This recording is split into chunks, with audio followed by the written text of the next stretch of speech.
morning. Yeah, well, for now, I can definitely show you on my right hand side. I'm just going to ask my camera colleague, person to look. You can see some of the delegates are now entering. It was the process of now having to have everyone outside the wall.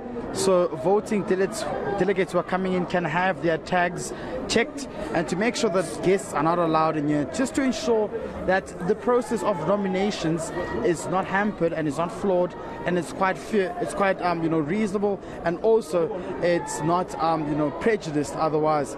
But to give us more developments and updates around what is going on today is the national spokesperson of the ANC, Pule Mabe, joining us on the ANC this morning. Pule, thank you very much for joining us. Now, the Provincial Executive Committee in Gauteng has been officially dissolved. What can you tell us? What does this mean? Well, morning and morning to your viewers. We haven't really slept. The dissolution of the Provincial Executive Committee of Gauteng now means that the steering committee led by the National Executive Committee, ourselves, takes over the running of conference. But of course, the leadership is still in conference. We'll still be talking to them. We'll still be consulting them. You see, so you do the dissolution to allow for nomination processes. You would have seen right in the front, the elections agency is already inside.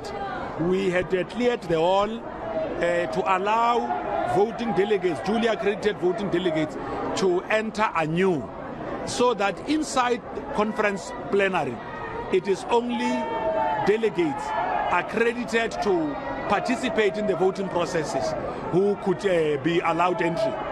Because, say for instance, someone is nominated from the floor, we don't want the credibility of the nomination processes being questioned because of those that might be in plenary at the time.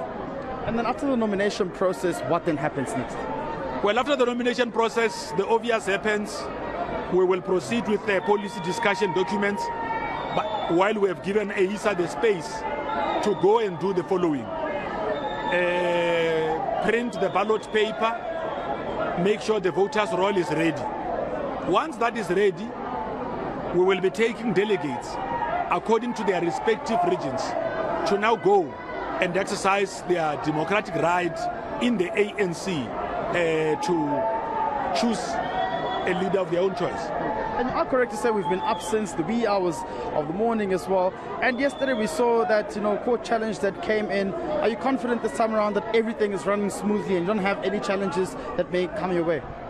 Well, of course, there are no challenges. You would know that a case that was brought by 83 was dismissed, struck off the roll with costs by a court of law yesterday. And in doing so, the court made scathing remarks on that case having been brought before the court without really exhausting all internal platforms that are available to resolve, to deal with disputes of that nature, which begins to show you that even the courts of the land are beginning to appreciate that the ANC has got sufficient mechanisms to be able to resolve disputes. So it also goes to say that some of the comrades in the organization have to follow internal processes before just going to the courts. Well, of course, that's the obvious. We are making an appeal. That's why we have never said that we are going to take punitive steps against those that take the ANC to court, because we understand. We have now entered. The ANC has become litigious. Cadres go to court now and then. So we've got to make sure that our internal processes are foolproof, so that even if you go to court, the ANC is not found wanting. Taking the time is out of us wanting to make sure that we clean everything, so that by the time a conference sits, we are comfortable that no one will challenge our processes successfully. Maybe just the last question there. I just got a statement as well to say the president has arrived in Bavaria, in Germany as well. It's always tradition that he closes some of these provincial conferences. Do we know this time around who will be closing the Gauteng Conference? Well, it will be one of the officials. I know that we're still really working on the details, whether it's the Treasurer General, because the National Chair would have opened. So it might most likely be the TG if he is within reach. Thank you very much for joining us. And by the way, before you go, the ANC today celebrates 67 years of the Freedom Charter. So it would not be fair for us to speak to yourselves and not remind our people and the rest of society of the importance of the Freedom Charter. Because this Freedom Charter is what has come to inform and enforce policies that the ANC is driving, where we talk about the people sharing in the wealth of the country, the people sharing even in the land itself, so that the land will be shared amongst those who work it.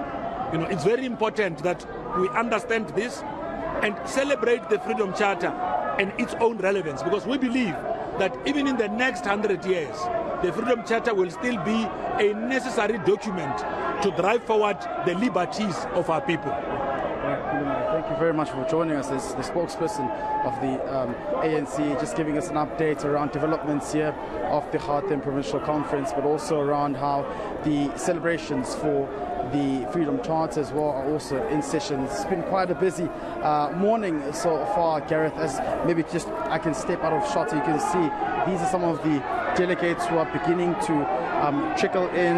Their tags have been checked.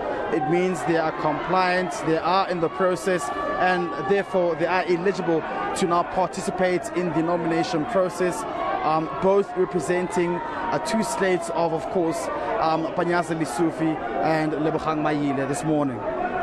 Pule, just before I let you go, very briefly, a lot of talk about the multiple delays, the rechecking of credentials. Are we expecting this to run late? Are we expecting there to be a delay in the final announcement of who gets the top spot?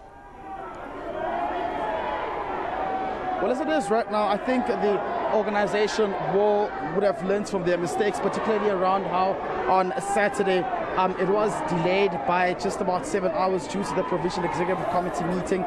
But we also get the sense that the steering committee has been dealing with some of these reports that hadn't been resolved yet, and they also ensured that the adaptation of credentials be a smooth process, and hence why they ended just around 4 a.m. with the adaptation of credentials, and they're quite confident that this time around the nominations will be a quite smooth trail to ensure that there isn't any further delays as they've encountered previously, such as what we saw yesterday with time being delayed in terms of them having to get to the business of the day and ensuring that the conference here in the province can get underway.